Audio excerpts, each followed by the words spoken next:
What it says is perpendicular distance from A to BC. Perpendicular distance formula. Would everybody be, most of you, how many of you wrote down the perpendicular distance formula? A considerable amount of you did. Okay, now here's what we're going to say. Let's look at the description. The distance of point A to the line BC. Now, believe it or not, some of you actually drew it out. And what did you find out when you drew it out? That A is in fact on the line. They're all on the same line. So the answer will be, what will be the perpendicular distance if they're all on the same line? 0. So you actually will find out it is 0. But you wouldn't know that unless you drew it out. So the deal is, to work this formula, okay, we need an equation of a line. Which equation of the line are they looking for? B to C. So let's work with B to C. So we're going to go for y minus y1 equals m into x minus x1. That's what we're looking for, right? So label B and C respectively x1, y1, and x2, y2. Okay, so straight away, we all know there's 3 parts, isn't there? There's your y1, your m, and your x1. Everybody cool with that? So I'm gonna partially fill it in. Okay. So what I'm gonna get is, what's minus 12? Anybody? Y plus 12. Okay. And then x take away x1. What's that? X take away 6, is it? Okay. And then the m value. What? Slope formula, exactly. So I'm gonna have to go back and do the slope formula. Okay. This is the part where you pay attention and you try and get it right next time. Okay. I can already see some. Yeah. All right, guys. So we're going to do the slope formula. So what does that mean? 3 take away double minus, isn't it? 3 plus 12. And then on the bottom, x2 take away x1. And that's what's it, minus 3 over 2. Yeah, try calculator minus 3 over 2. So is everybody happy with that m value? You can sub it out now, can't I? And I'm going to get, what's it, minus 3 over 2. Okay. Still haven't got to use the perpendicular distance formula yet. Still doing the prep work. Okay. Because remember, I need an A, B, and C value, and I haven't got any of them yet. Okay, so that's the issue. So we're going to cross multiply. We're going to get 2y plus 24 equals minus 3x plus 18. And after that, move it over to the left. What do we get? 3 plus 3x, yeah. Yeah, it can indeed. Plus 2y. And 24 take away 18 plus 6. Anybody get that far? You got the equation of the old line? Okay. I take it just the description of the question. 3 is off. Oh, but did you have minus 3x and minus 2x? You're allowed to have a minus version of that. Okay. Yeah. Oh, for the slope formula. Now, go and make my list. We got an A value, a B value, a C value, an X1 value, and a Y1 value. So let's try this out. So what's the A value? A value is 3. B value? 2. C value? 6. Look at point A, because we're doing A to BC. So A, it has to be X1 and. So what's that? 2 and minus 6. We're testing how close A is to BC. So that's why I have to choose A as my X1, Y1. Now after that, lads, what do we do then? 3 times 2, and then 2 times minus 6, yeah, plus 6, all over what, guys? 3 squared and 2 squared, okay? Now, you throw all that into the calculator and you'll find at the top it kicks out 0. 0 over root 13, isn't it? And that's what we're expecting, because if you drew it out, A is actually on the line BC.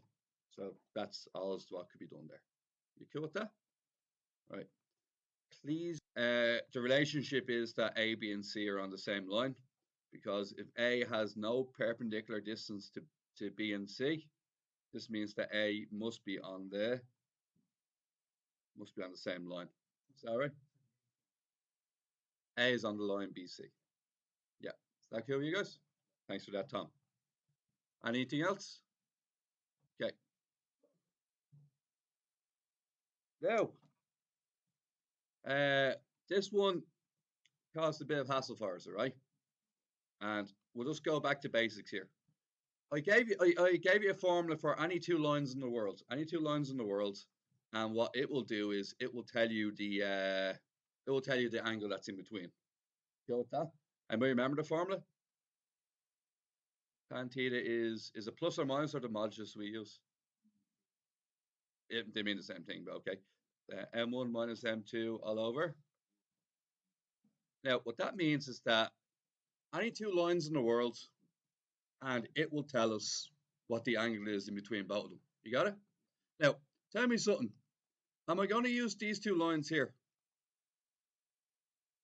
Am I going to use this one and this one? Yay or nay? I already know the answer. 60. 60 degrees, isn't it? So there's no point entering 60 in here because we already know it's 60 degrees between those two lines. Everybody got me? A fair few of you threw in 60 for theta. Just explaining why you don't do that. Okay. Now, where is the theta located? Oh, it's not those two lines we're talking about. It's actually these two lines here, isn't it? It's now the black line and the red line now, isn't it? They're the two lines we're talking about. And that's where theta is located. Everybody see the theta there? Okay, excellent. How do we work this formula again? We need two slopes, don't we? All right, let's get the slope of the red line really quickly. Slope of the red line. Does anybody remember y equals mx plus c? All right, standard junior cert formula. Once again, quite aware. Lockdown happened in junior cert, right? Now, what's the goal? Get y on its own, and we'll find the slope, won't we? So would everybody be happy with x plus 1 equals 2y? Divide both sides by 2. I'm going to spin it around as well at the same time. Okay. Divide by 2. Would everybody be happy with a half x? Some of you read it as x over 2, which is actually the same thing. And what happens here? Now, what's the slope of that line then? Slope's a half. The m value is a half. So what do we have straight away? M1 equals a half. Now, the day before the exam, I would have told you how to get the other slope. How'd you get the slope of the black line? Nope. You use tan of whatever angle it makes with the x-axis. So the slope of the second line is quite simply tan 60. And what is tan 60? Pretty sure it's root 3, is it? We all okay with that? All right. So what we have now is we have a lot of information, and also what you gotta do now is plug it into the formula. Tan theta equals what we're going for, a half take away root 3, and then divided by 1 plus a half multiplied by root 3. Is that okay? Okay, guys, so look at this. We're going to throw all that into the calculator and let's see what happens, right? So we're going to get what's it, a half. I can write a half as 0.5 to save myself the effort of using the fraction button. And then underneath, I'm going to go 1 plus 0.5 times root 3. Okay, close all that out. 8 minus 5 root 3, otherwise known as minus 0.66.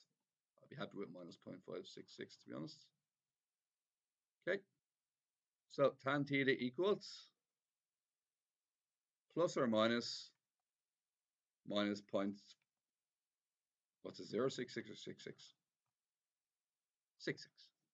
Okay, got tan inverse that now. I'm hoping it tells me my two angles. Okay, so let's try the positive answer first. Shift tan inverse minus 0.66. 33.42 degrees. Now, if I'm being honest, coming out slightly differently than solutions. I'll tell you why. I rounded it, didn't I? Okay. And does it say anything about how many decimal places it wants it to? 3, yeah. So if I'm being honest, see that third answer I have here? See the 8 minus root 5? Should have tan inverse that instead. Was it 8 minus 5 root 3? I'll tan inverse that instead. I'll see what I get. It's more accurate, unfortunately. So let's go again. Shift, tan inverse. So thirds are more accurate than decimals, okay? And lo and behold, there's your answer. What's it? Minus 33.435. And if I did the negative version of that, where I changed the signs, I think it'll come out positive actually. Positive 33.343. So 33.435. Anybody got that one out? You did? All right, good man. Well, good. All right.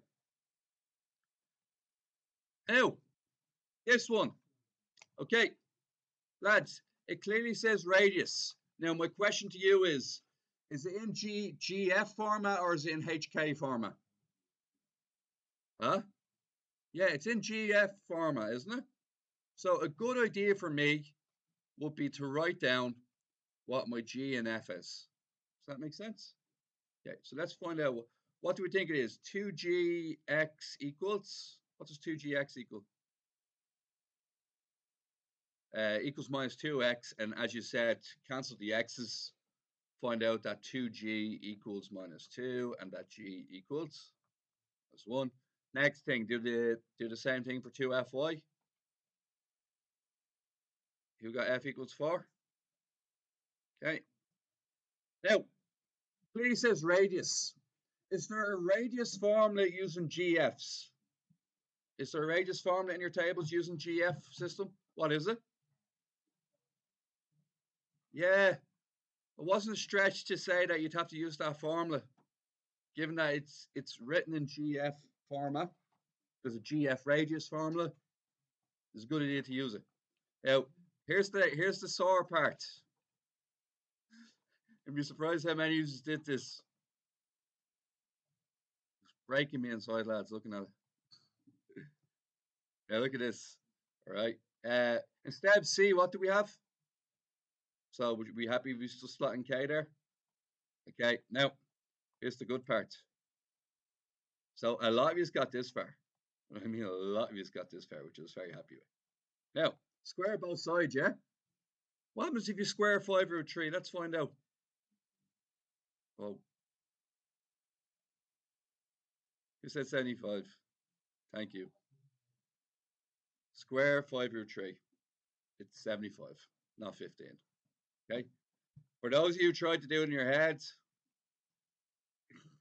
if you square 5 root 3 by another 5 root 3, you multiply 5 by 5 to get 25. You multiply root 3 by root 3 to get 3. And 3 times 25 is 75. Okay. So 75 equals, and then just remove the square root sign. Bring the k over and then bring the k over and bring the 75 over to your side. So it's going k equals 70 minus 75. Who got minus 58? Okay. So, all right. Now, lads, next question for us, all right? What is a tangent? Come on, somebody define a tangent for me. Huh? It's a point that a point where a line hits a circle, right? You cool with that? And it only hits it once. We cool with that? Right. Now let's draw a diagram for our heads here. Is this HK format or GF format?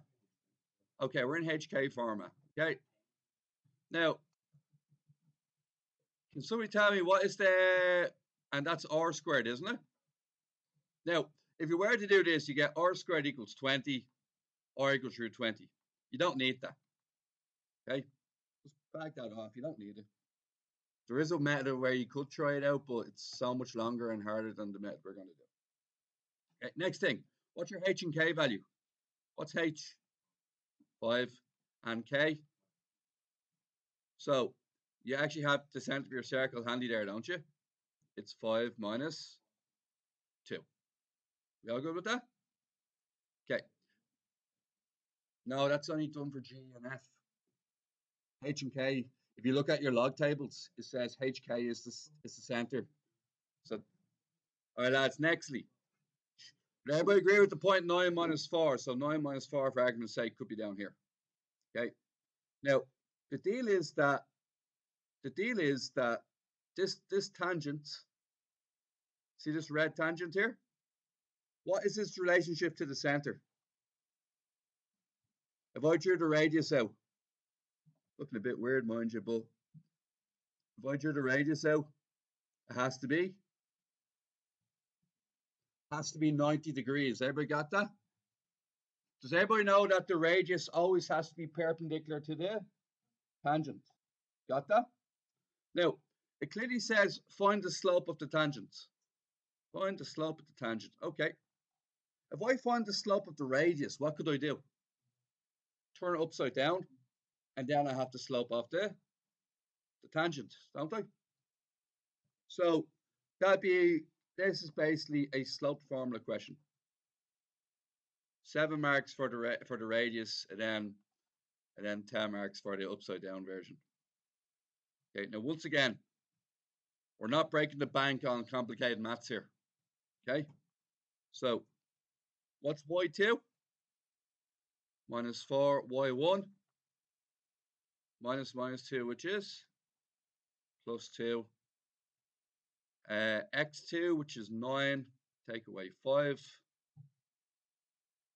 What's that? Minus 2 over 4, which is minus 1 over 2. And that's your slope. Now, that's the slope of the black line, not the slope of the red line. How do we get the slope of the red line? Turn upside down. And if it's a negative fraction, change it to a positive fraction. And the answer is 2. Yeah, lads, I prepared the slide earlier. Here's the slide I prepared for us earlier. Okay, what do you know about when, first of all, the x-axis and the y-axis are tangents? Does that make sense? The x-axis and the y-axis are tangents. So get this. We drew a little diagram earlier on, all right? Does everybody see this point up here? What is the center of the top one on the top right? It's 2, 2. How do I know that? Because in order for it to touch the x and y axis at the same point, it has to have the same number twice, doesn't it? So it's 2, 2. Only because it's in the positive quadrant. What about the one in the bottom left? What's the center of that one? Minus 4, isn't it? Okay. Now, here's what we're going to do now. So does everybody understand, does everybody understand what my point is there? Is that if you have a double, right? If you have a double, if it touches the x and y axis as tangents, yeah? If the x and y axis are tangents, the distance to both of them has to be there. Would you agree the distance has to be the same for both of them? Okay. Now it depends on what quadrant you're in. So as an example, if I drew this over here, what be the center of the circle this time? Minus 2 is correct, and plus 2, would it? It depends on what quadrant you're in. Would you all agree with that? Okay, and finally, if we're in the bottom right quadrant, like so, what did I make that? 4. Okay, look what happens here. So if I'm in the bottom right quadrant, what would that be? That'd be 4 minus 4 then, wouldn't it? Okay, so taking that logic into our current question, here's what we could come up with very quickly. It's down here. And for argument's sake, if that was 3 minus 3, would you agree with that? Could be that. Now, what's the center of the circle again? Minus G minus F. You notice that G, they're basically the opposite of each other. So you could say G minus F. Or somebody else could come along and say minus G equals plus F. Doesn't matter which way you do it. They're always going to be opposite in sign because they're in that bottom quadrant. Well, the diagram says it is. The size aren't the scale, but it is in the bottom right quadrant. Yeah, you would say it's clearly in the bottom right quadrant. All right. Otherwise, but let's Tom, let's assume let's even go a bit deeper than that, right? We do have that weapon at our disposal if we need it. But let's try the other thing. What did I ask you to learn off? G squared equals F squared equals C. All right, you can do that. Now, we're clearly using GF format, aren't we? Would you agree with that? Clearly using GF format, okay? So, that advanced thinking from earlier. So what point do we know is definitely on the circle? Yeah, so let's sub in 1 minus 8. 1 squared is 1. What's minus 8 squared? 64. What's 2g times minus 1? And then 2f times, what's it? Minus 8. Yeah, and our c value. Now let's try, we might have an idea here, right? To be honest, see the way, how many letters do we have? How many letters do we have, lads? We have three letters, okay? And only 3 letters and only one equation, isn't it? So, to be honest, what you're going to do is this. You're going to change the c to what? G squared if you want, or F squared, your choice. Now, here's the tricky part. What do you have to change the F into? It's up here. Because they're different in sign, what would you have to change it into? What? F turns into minus G. If you're in the top right quadrant, it'll just be F equals G because the signs will be the same. You don't understand what I'm saying by that is that in this last question, in this diagram here, see the way in the top right quadrant, they're both +2, and see in the top left quadrant, they're different in sign. And the bottom right quadrant, they'll also be different in sign. So this quadrant you do F equals G, in the bottom left quadrant you do F equals G, but in the other two, they're opposite. Okay, I'll finish this later.